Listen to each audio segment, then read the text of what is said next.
que será dictada por la doctora Carolina Muñoz Guzmán, profesora de la Universidad Católica de Chile, por lo que voy a tener el honor de leer una parte de su extenso currículum. La doctora es asistente social por la Universidad Católica de Chile, licenciada en Ciencias Sociales por la Universidad Gregoriana de Roma y tiene maestría en Trabajo Social en la Universidad de Boston. Obtuvo su doctorado en la Universidad de Birmingham. Sus líneas de investigación son política pública, familia, niños, niñas y adolescentes, organizaciones, tercer sector y educación de trabajo. Dentro de su actividad profesional, la doctora ha sido consultora de UNICEF, ha trabajado como responsable de capacitación nacional en Chile sobre peores formas de trabajo infantil y formas de registro. También ha fungido como directora de escuelas de trabajo social. En los últimos años ha publicado 3 interesantes libros, titulados, el primero, Comprendiendo y dando soporte a familias con necesidades complejas, el segundo, Investigando en red, estudios internacionales en trabajo social, y el tercero, Peores formas de trabajo infantil, sistemas de registro e intervención. También recientemente ha publicado 8 capítulos de libros, 12 artículos en revistas de trabajo social. Ha sido conferencista en diferentes eventos académicos en Noruega, Australia, Alemania, Suecia y Hong Kong, entre otros.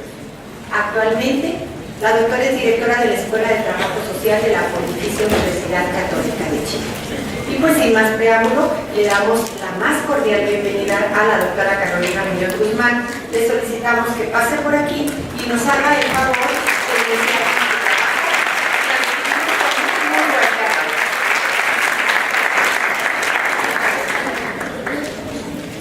Muy buenos días, muchas gracias a todos por estar acá. Quiero agradecer a la directora de la Escuela de Trabajo Social de la Universidad por esta linda invitación y también a la Academia de Investigadores de Trabajo Social, a CANIF. ¿Sí?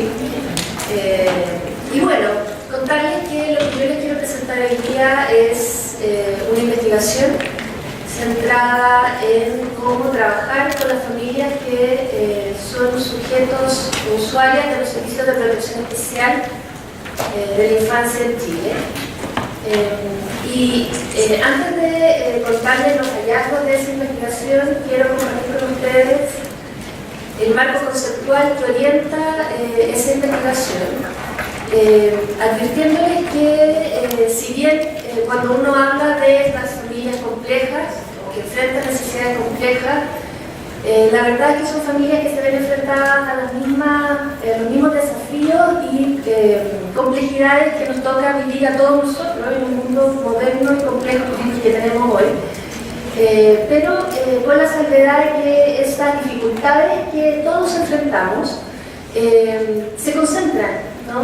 Y entonces no es una dificultad, sino que son varias, asociadas a rompimientos en la vida familiar, a dificultades en la vida laboral, a dificultades en la crianza de los hijos. Probablemente cada uno de nosotros ha vivido en distintos momentos de nuestra vida, bueno, ustedes los más jóvenes probablemente no, ha enfrentado algunas de estas dificultades. Sin embargo, estas familias que son usuarias de los servicios sociales tienden a vivir estas dificultades de manera simultánea, ¿sí?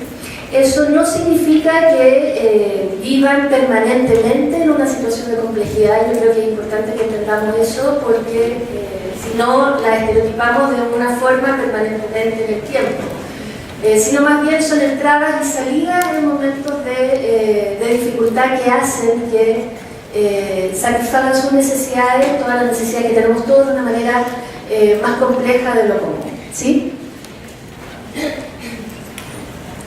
Entonces, primero me gustaría partir con esta suerte de dicotomía en la cual nosotros siempre, los trabajadores sociales, nos enfrentamos y las políticas sociales orientadas a las familias también.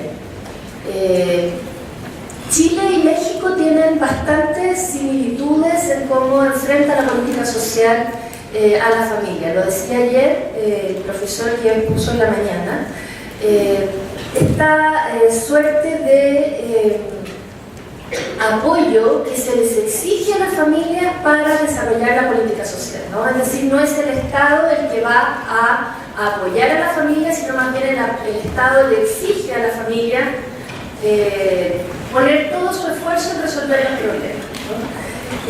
Pero no siempre es así.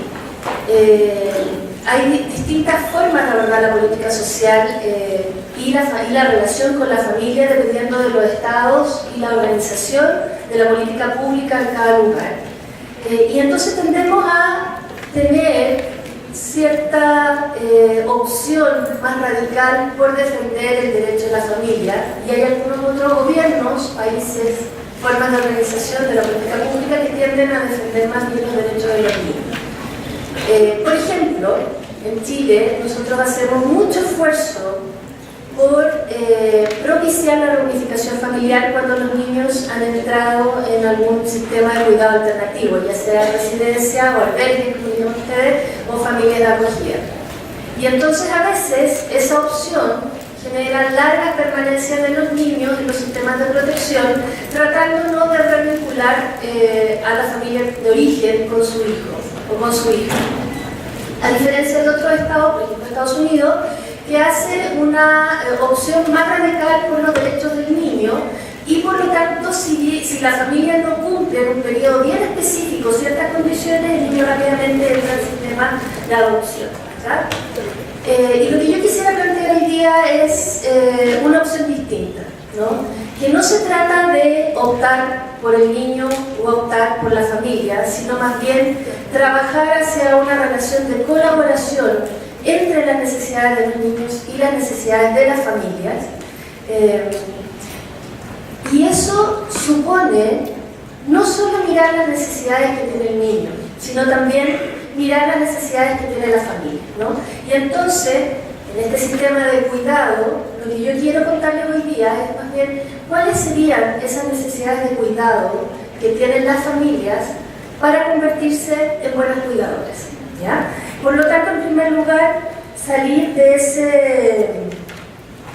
tendencia a escoger, a privilegiar el derecho del niño o privilegiar el derecho de la familia, sino orientar más bien esas conexiones mutuas de necesidad que tienen estos dos actores que son con los que trabajamos permanentemente en los sistemas de protección.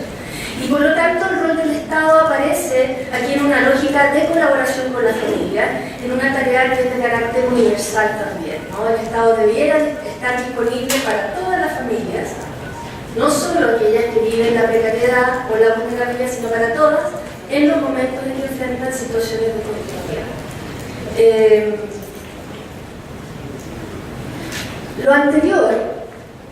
Lo anterior significa también dejar de exigir una cierta institucionalidad en la familia, ¿no? Que se conforme de cierta forma, y por lo tanto no se trata de la política social exigiendo constituirse en un tipo de familia para ser no beneficiaria o sujeto o ser lo suficientemente buena para optar a la construcción de la política social, sino más bien observar cuáles son las prácticas que realizan las familias para organizarse, para vivir, para resolver sus necesidades, y desde ese lugar el Estado entonces, observando cómo es la familia, cómo se configura la familia, ofrece distintos dispositivos de apoyo, ¿no? Entonces vamos como estableciendo ciertas premisas. En primer lugar, no tenemos una dicotomía entre salvar al niño o salvar a la familia, sino más bien privilegiar una relación de colaboración. Y en segundo lugar, no exigir desde un lugar de autoridad una cierta forma de configurarse, sino más bien estar dispuesto a observar cuáles son las nuevas configuraciones familiares para desde ahí establecer dispositivos de apoyo. Por lo tanto, reconocemos desde esa mirada, ¿no?, cierta diversidad en las distintas formas de organizarse, y nosotros vamos viendo hoy día que las familias se han constituido de manera muy diversa. Encontramos prácticas donde los compromisos para toda la vida se restringen en las decisiones de vida en pareja. Es mucho más difícil pensar que hoy día vamos a vivir juntos hasta envejecer, a pesar de que son las promesas que tiende uno a hacer cuando se casa, ¿verdad? Los votos matrimoniales. Tampoco se organizan de la misma manera las relaciones entre los hombres y las mujeres, ni todo esto acarrea consecuencias diversas para la familia, que pueden ser más agudas cuando la familia enfrenta situaciones de precariedad social, cultural o económica. Vamos a ver por qué pueden ser más agudas más adelante. Por lo tanto, el Estado debe generar dispositivos de apoyo que respondan a esa nueva forma de organizarse, que va generando necesidades distintas también a través del tiempo. Para poder mirar desde este nuevo lugar a las familias, yo uso lo que ha propuesto Holloway como ética del cuidado. Y la ética del cuidado es una forma de pensar la capacidad de cuidado de las personas, de todos nosotros, como una capacidad que no es connatural a nuestro nacimiento. No es que salgamos nosotros, nazcamos con una capacidad de cuidado. La capacidad de cuidado se genera y se crea a través del tiempo, a partir de las propias experiencias de cuidado que cada uno de nosotros ha tenido en su vida y que tiene, ¿no? Partiendo desde ese lugar, lo que ella dice es que la capacidad de cuidado entonces requiere de 4 dimensiones. Y la primera es la interdependencia, la voy a nombrar y después la voy a explicar de manera más específica. Y la interdependencia significa que todos nosotros necesitamos que haya alguien que nos cuide. Si nosotros tenemos a alguien que nos cuide, es probable que nuestra capacidad de cuidado sea mayor para cuidar a otro. Y cuando hablamos de ese alguien que nos cuide, puede ser tu pareja, tu familia, tus amigos, o cómo se constituyan las relaciones humanas de amistad, de acompañamiento a través del tiempo, ¿no?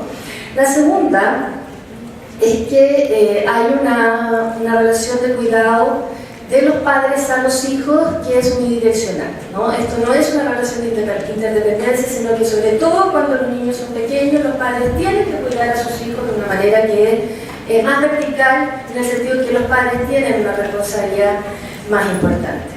El tercero, los padres deben ser capaces de autocuidarse, ¿no? Cada uno de nosotros requiere aprender a cómo autocuidarnos, y eso desde lo más básico, cómo nos alimentamos, hacemos ejercicios, hacemos nuestros controles médicos, hasta las situaciones más complejas.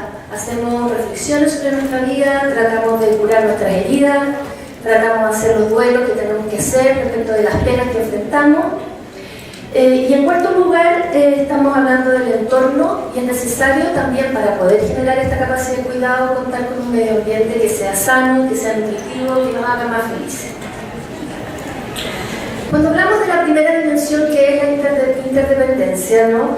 Desmitificamos esta idea de los adultos de unidireccionalidad y también de desprivatización, de privatización de la vida. No todos tienen a alguien que los cuide, ¿sí?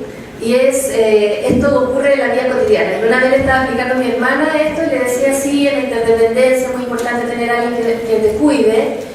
Y ella se quedó pensando y me dijo, yo no tengo a nadie que me cuide. Yo cuido a mi marido, yo cuido a mis hijos, pero no tengo a nadie que me cuide, ¿no? O cuando uno interviene con mujeres, a veces las mujeres agradecen mucho que uno les pregunte cómo están, porque no ha habido nadie más que les haya preguntado cómo están, en vez de ir con la lógica del control a preguntarle si hizo lo que tenía que hacer respecto de las pautas de intervención, ¿no? Entonces, cuando nosotros hacemos esta desprivatización del cuidado, en el sentido que reconocemos que no somos autosuficientes y que necesitamos de un otro para contribuir a nuestra felicidad cotidiana, como lo plantea Fedderson,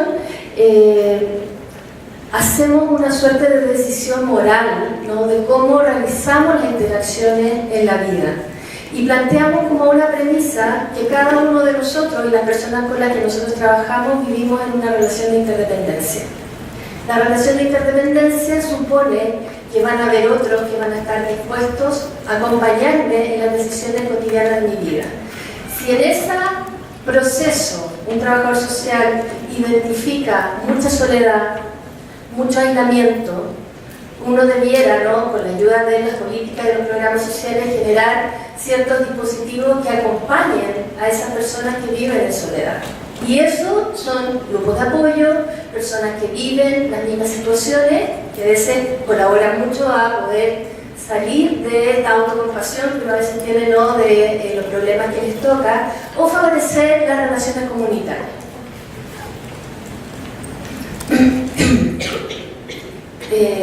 También supone esta relación de interdependencia entrar a mirar cuáles son estos nuevos dispositivos de apoyo que se crean en la vida moderna, ¿no? Porque tradicionalmente uno ha pensado que las relaciones de interdependencia se generan solamente con nuestra familia, con las que tenemos lazos sanguíneos. Pero progresivamente nos vamos dando cuenta, bueno, que las familias son cada vez más pequeñas, que la pareja tiene menos hijos y que, por ejemplo, los amigos se transforman en unas redes súper importantes para mantenerse contentos, para mantenerse acompañados. Y entonces un trabajador social tiene que identificar cómo van variando esas relaciones de interdependencia, con quién yo tengo una relación que es nutritiva para mi vida, ¿no? Y por lo tanto, cuando uno diseña en los distintos niveles de intervención del trabajo social programas sociales, tiene también que estar atento a cómo va cambiando el contexto social de las personas y cómo se van relacionando. Respecto de la simetría, esta relación unidireccional de los padres con los hijos, en primer lugar, si nosotros decimos que el cuidado no es una capacidad natural de las personas, sino que se crea, desmitificamos inmediatamente esta idea de que las mujeres somos madres por naturaleza, ¿verdad? Nosotros también necesitamos tener ciertos soportes para poder realizar el cuidado adecuado de nuestros hijos, pero también se desmitifica la idea de que es solo la madre la que cuida. Y de alguna manera se democratiza también la relación al interior de la familia, porque uno abre un espacio a la masculinidad para ejercer el cuidado. Hoy día nosotros vemos con más naturalidad que los padres hombres tengan un rol más protagonista en el cuidado de los niños, por ejemplo, pero para que eso ocurra tienen que darse también ciertas condiciones que favorezcan el ejercicio de la parentalidad. Hay, por ejemplo, políticas que favorezcan la conciliación del mundo laboral con el mundo familiar. Y también esta inclusión deliberada de los hombres también supone reflexionar y comprender qué es lo que le pasa a los hombres cuando son invitados a participar más activamente en el cuidado de los niños. ¿Qué le pasa a los hombres cuando son desplazados en su rol de proveedor tradicional? Y entonces las mujeres tienen un rol más activo. No son cambios que uno vive con naturalidad. Van pasando ciertas dificultades en las relaciones entre las parejas a veces, o en la vida propia de un individuo, y por lo tanto también hay que estar atento a cuáles son esas dificultades que se van produciendo en los hombres para ir abordando con mayor facilidad estos nuevos espacios que se abren en familias que se reconocen con configuraciones distintas. Respecto del autocuidado, la provisión de diversas fuentes de apoyo que permitan contribuir al autocuidado supone, como decía antes, la conciliación del trabajo con la vida familiar, supone la oferta de programas de salud mental, de acompañamiento permanente, supone también la oferta de programas de apoyo en el cuidado, ¿no? En sociedades como las nuestras, donde está tan predeterminado el rol de la familia como el espacio que cuida, hay poca libertad para decir estoy cansada, ¿no? O estoy cansado, necesito un respiro, necesito que alguien me apoye. Cuando yo por lo menos tengo mis padres, tengo la abuela de mis hijos, y si yo necesito tomar un fin de semana, puedo contar con mis padres, decir cuídenlo, pero no todas las familias cuentan con eso. Y entonces a veces, para favorecer la continuidad en el cuidado, el Estado tiene que ofrecer alternativas con más naturalidad, ¿no? No significa que uno es un mal padre o una mala madre necesita un descanso. Al contrario, permite reconocer que necesito un descanso para poder seguir haciendo mejor mi tarea, ¿sí? Respeto del medio ambiente, necesitamos un entorno que nutre el desarrollo de los niños en todas sus dimensiones, ambiente saludable, sin violencia, espacios comunitarios donde exista la confianza mutua. En la comunidad hemos debilitado los lazos entre las personas, justamente por esto, estas opciones más bien de privatizar las relaciones al interior de la familia. Poder contar con una comunidad que está dispuesta a apoyar a una familia que en algún minuto no tiene la capacidad de cuidado, requiere un trabajo de un agente externo, ¿no? Que movilice estas relaciones de confianza, que movilice esta suerte de corresponsabilidad entre los miembros de una comunidad.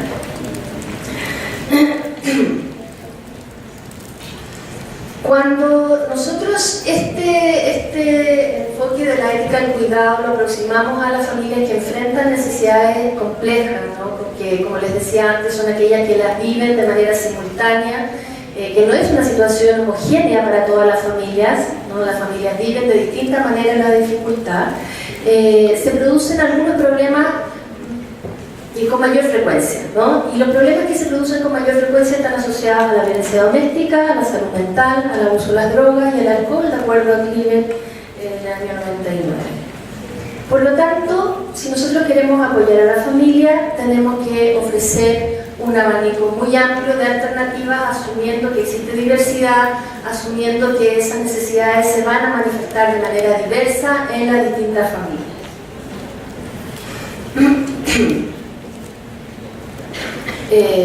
Lo que también tenemos que pensar es que en estas familias que viven de manera simultánea muchas necesidades, no solo se produce mayor dificultad de producir la capacidad de cuidado, sino que además esa capacidad de cuidado escasa que tenemos se ve consumida, ¿no? Se ve consumida por las distintas tensiones, por el estrés que se ven enfrentadas las madres y los padres. Y ese estrés empieza a generar conductas que son más punitivas, de mayor control sobre los hijos y que pueden derivar en negligencia, en maltrato o en abuso.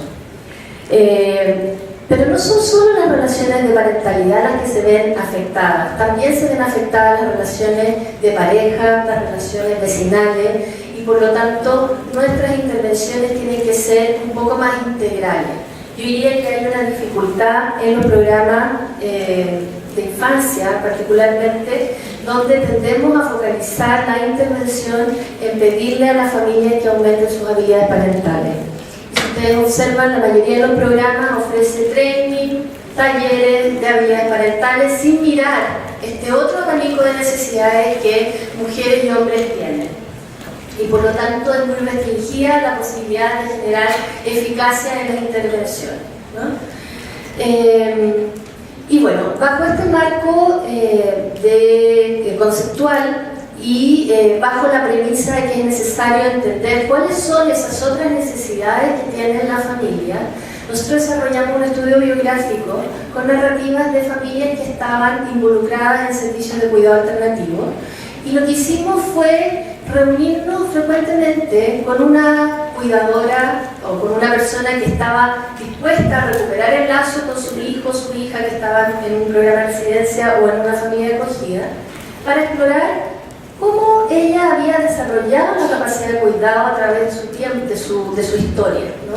Y curiosamente las familias estaban, las mujeres que entrevistamos, no hubo ningún hombre que quisiera prestarse para estas entrevistas, se extrañaban mucho que tuviéramos interés en conocer cuál había sido su biografía, ¿no? Y nosotros desarrollamos unas pautas de trabajo que aplicamos alrededor de 20 familias, de 20 cuidadoras, donde íbamos explorando distintas etapas de la vida, ¿no? Desde la niñez, volver atrás, recordar cuáles habían sido los momentos más tristes, los momentos más alegres de su infancia, la adolescencia, el momento del enamoramiento, de casarse, establecer pareja, el momento de la pérdida, cuando pierde a uno de sus hijos porque ha sido objeto de una medida de protección, y el momento de enfrentarse a la posibilidad de recuperar a sus hijos.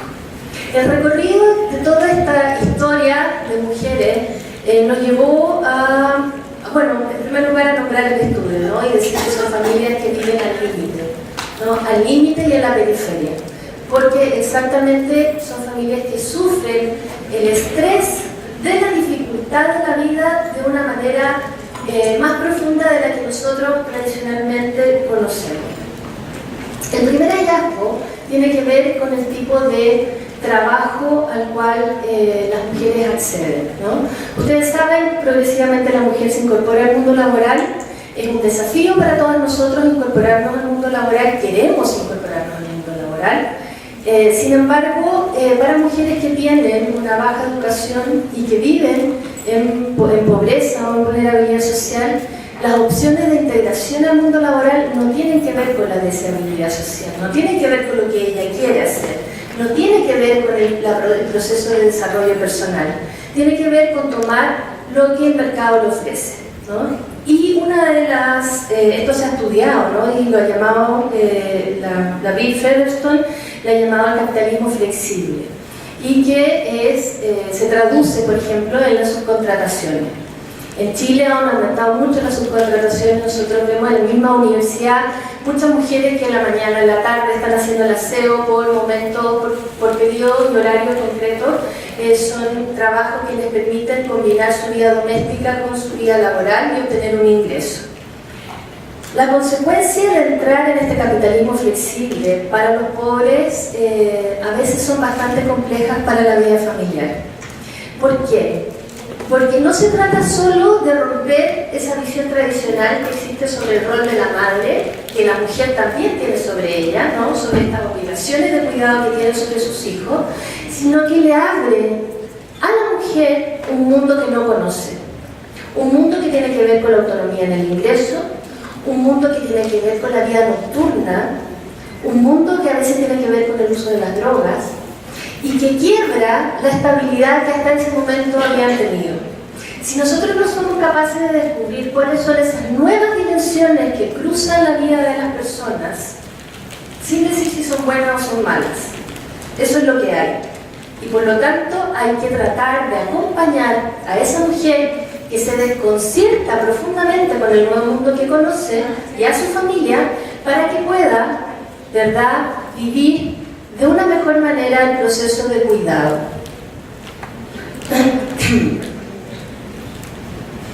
Es necesario considerar la irrupción del trabajo de la mujer en la vida doméstica, donde las preferencias y deseos sobre el trabajo revelan más bien un hábito, temor, bajas expectativas y condiciones de entrada injustas. Todo lo que deforma las elecciones de su persona, incluso los deseos que tienen para sus propias vidas. No nos dejemos engañar a veces con las estadísticas y decir si hemos aumentado mucho el ingreso al mundo laboral de la mujer, ¿no? Uno a veces quiere creer que lo estamos haciendo bien con nuestros programas y políticas sociales. Sin embargo, cuando vamos a ver el resultado efectivo de los grupos más precarios, nos damos cuenta que ese ingreso no tiene que ver con la felicidad de la mujer, necesariamente. Esta es una de las recopilaciones que hacíamos de una hermana que quería recuperar a sus hijos y que había vivido la experiencia de su madre, que había entrado a este trabajo subcontratado de aseo.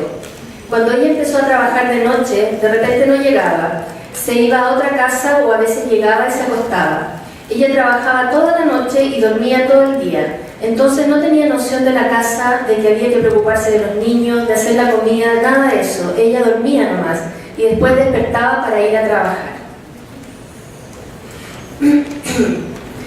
Otra dimensión que encontramos en esta investigación es cuando las familias van transitando sus arreglos de intimidad, ¿no? Hay aspectos fuertes vinculados a la violencia, sobre todo producto de la autonomía en el ingreso.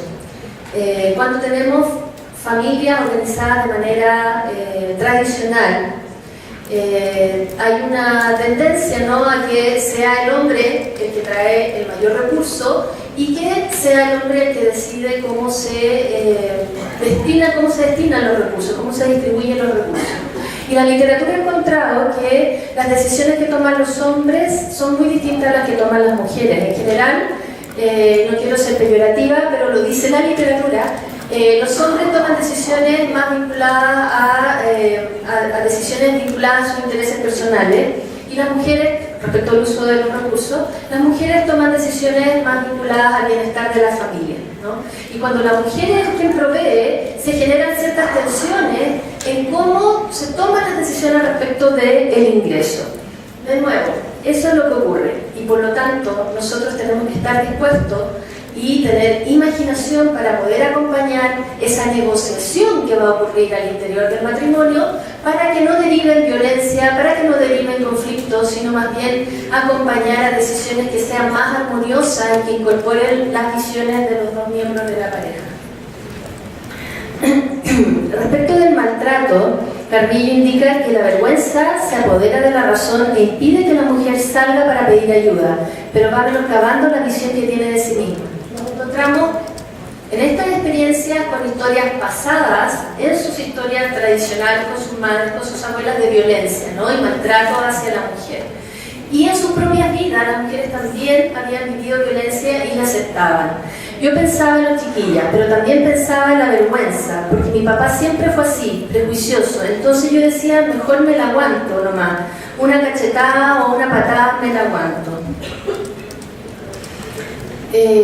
Hay siempre una tendencia a resguardar a los hijos, a resguardar el patrimonio en términos de tener dónde vivir, de cómo alimentarse, y en función de eso aceptar el maltrato. Los quiebres también son otra de las dimensiones que aparecen permanentemente en la vida de estas mujeres, ¿no? Son mujeres que han tenido varias parejas y que no han tenido la oportunidad de reflexionar sobre esos quiebres, de vivir esos duelos. Probablemente si alguno de nosotros ha vivido un quiebre de pareja, ha tenido la oportunidad de reflexionarlo con sus amigos, a lo mejor ha buscado terapia, pero estas mujeres en general viven los quiebres sin una reflexión de lo que les pasa. Y eso se va acumulando a través del tiempo en dolor, en angustia, en rabia, y que se va produciendo en la vida cotidiana. Si nosotros queremos reducir esa rabia, que después se puede manifestar hacia los hijos, hay que abordar y acompañar a esa mujer que tiene un sufrimiento. Estas transiciones se viven sin un componente reflexivo sobre la pérdida, y la pérdida es una historia de tragedia y dolor que no ha dado espacio a la puesta en marcha de una reacción psicológica a raíz de la pérdida de un ser querido, ¿no? El sentido del duelo requiere una pausa, requiere vivir el dolor, vivir la pena, ¿no? Y a nosotros nos parecía que los quiebres vividos por estas mujeres a través del tiempo no habían sido reflexivos, habían sido una carga más que se ponían en la espalda y que se manifestaba en otra sintomatología por no haber sido tratado. Lo mismo es el tema de la infidelidad. La infidelidad aparece como una dimensión que se tiende a soslayar, se reduce su impacto desde la infancia cuando las mujeres constatan engaños de sus padres a sus madres. Sin embargo, el engaño es una forma de maltrato que devalúa a la mujer y va dejando rastros de dolor y rencor hacia sus parejas. Yo digo que a él lo acepté nuevamente, pero nunca lo perdoné, porque él me engañó. Esa es una espina que yo tengo y que no me voy a sacar. Ese fue el dolor más grande que yo he pasado con él. A mí me quiso dar una depresión, pero por los chiquillos yo salí adelante.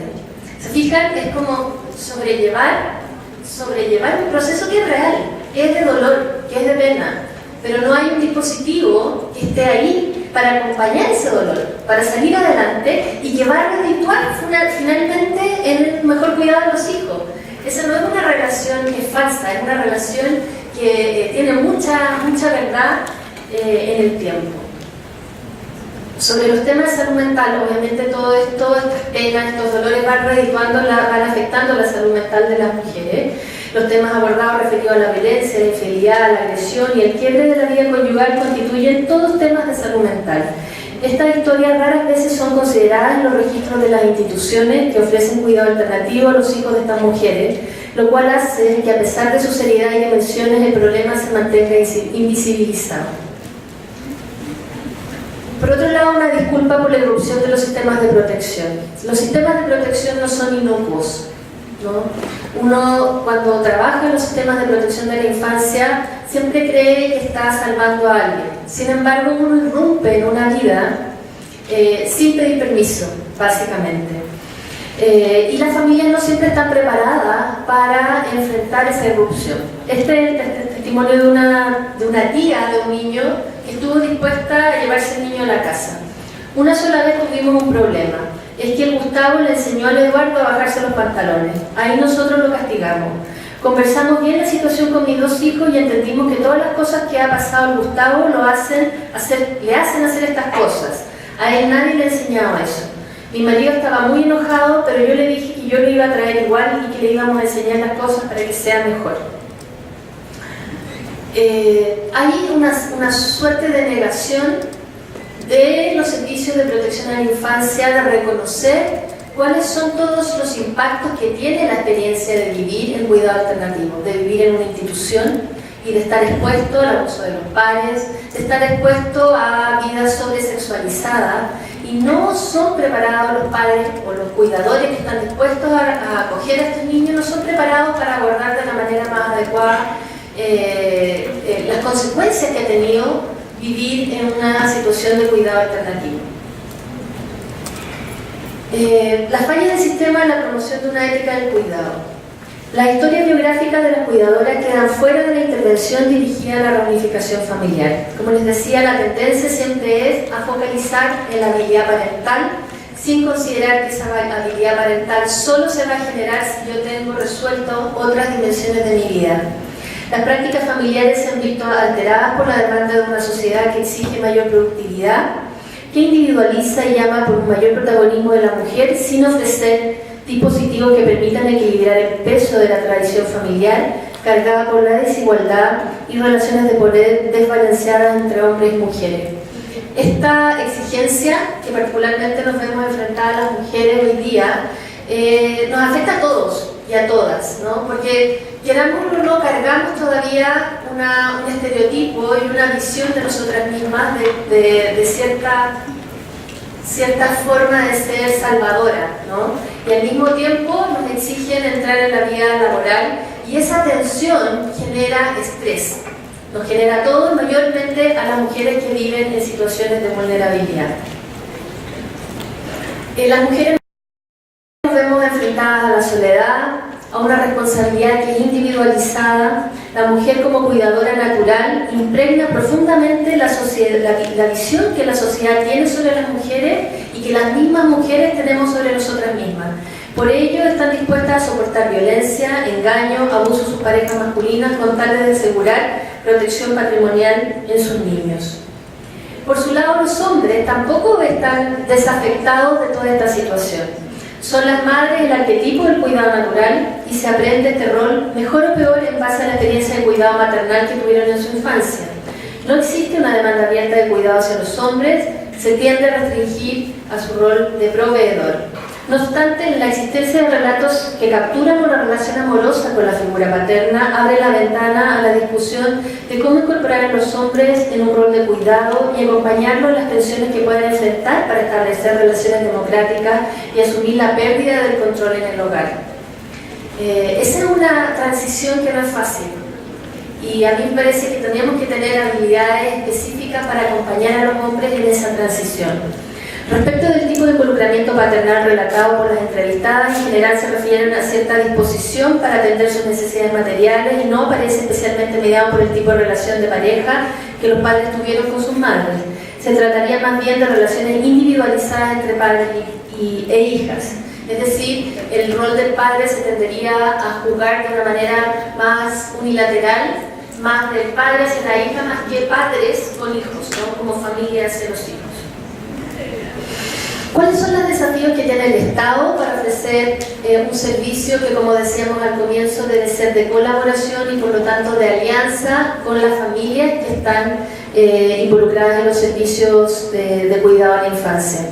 En primer lugar, sí, poner en el centro la Convención y los derechos de los niños, buscando siempre su mejor interés, un apoyo persistente y respetuoso para trabajar con familias que son valoradas y a las que se les reconocen sus fortalezas, y en ese sentido muy de la mano con lo que planteaba Ana María.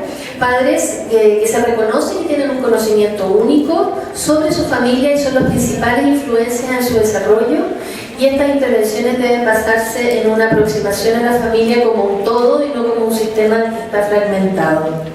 Por último, para terminar, las recomendaciones. En primer lugar, allí hay un potencial para enriquecer la intervención social, pero especialmente se convierte en una experiencia que invita a hacer un giro de tipo epistémico de cómo conocemos a las familias con las que trabajamos. Se trata de un acercamiento al sujeto que reconoce su agencia en la construcción de la realidad y de las posibilidades y que se aleja de la visión adversarial y de control que predomina en los servicios sociales. El concepto de alianza es crucial. Se deposita la confianza y el respeto en el cuidador. Con ello se emprenden acciones de cuidado, ya que se les reconoce tener un conocimiento único sobre sus familias y son las principales influencias en su desarrollo. Se reconoce que no es una tarea que deban emprender en soledad.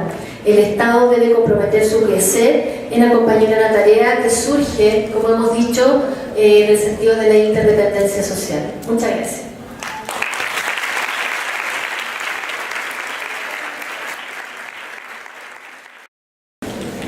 Pasamos a unos minutitos a la sesión de preguntas.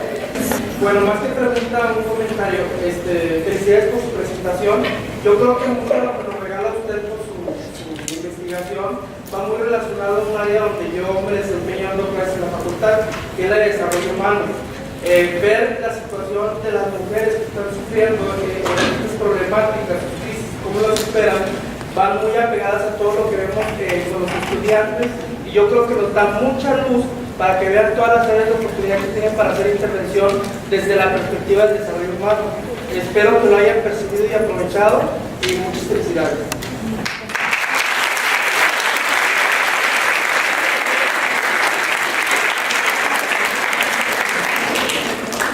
¿Alguna otra pregunta, intervención, felicitación o cualquier cosa?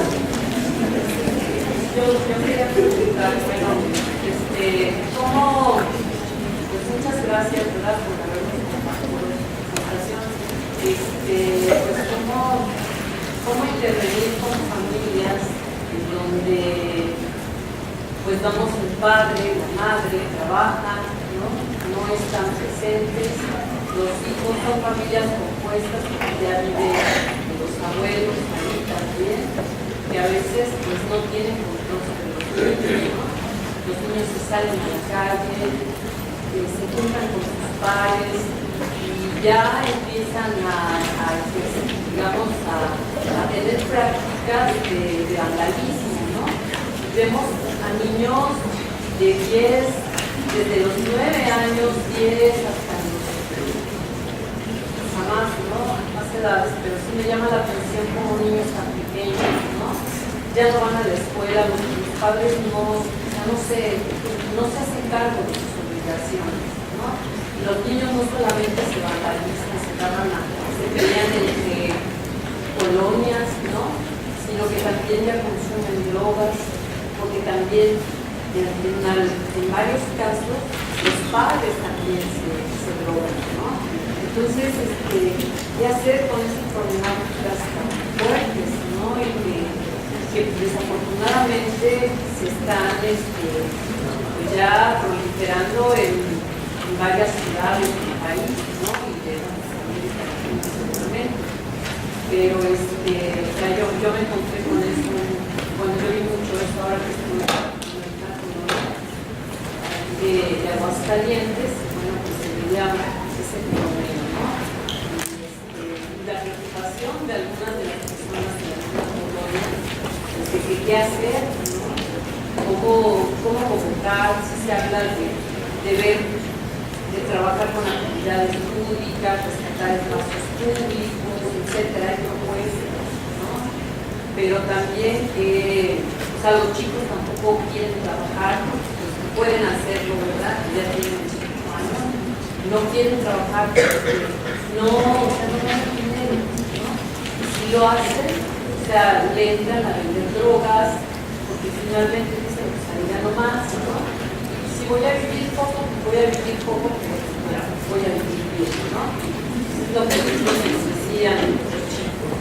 Entonces a mí sí me preocupa, ¿verdad?, esto que dicen, ¿no?, verse cómo intervenir ahí. Sí, te planteas una situación que es muy difícil de modificar, ¿no? Y yo creo que a los trabajadores sociales nos pasa que el sentido de autoeficacia frente a estas circunstancias a veces va disminuyendo porque es muy difícil generar cambio. Yo creo que esa pregunta apunta un poco también a la dimensión, a la cuarta dimensión del autocuidado, de la ética del cuidado, que es el entorno. Y en sociedades como las nuestras, yo no sé, creo que México también sufre de un cierto centralismo en su estado. A mí me parece que cambios en estos territorios requieren de decisiones que son macro, de favorecer la descentralización, de favorecer las relaciones más comunitarias y la responsabilidad de las comunidades con sus vecinos, con sus entornos. Es un trabajo de largo plazo porque los sistemas económicos a los cuales nosotros y las políticas públicas que se han hecho en países como México y Chile han tendido a atomizar las relaciones entre las personas, han tendido a privatizar las dificultades y estamos cada vez más acostumbrados que somos cada uno de nosotros responsables de nosotros mismos y de nadie más.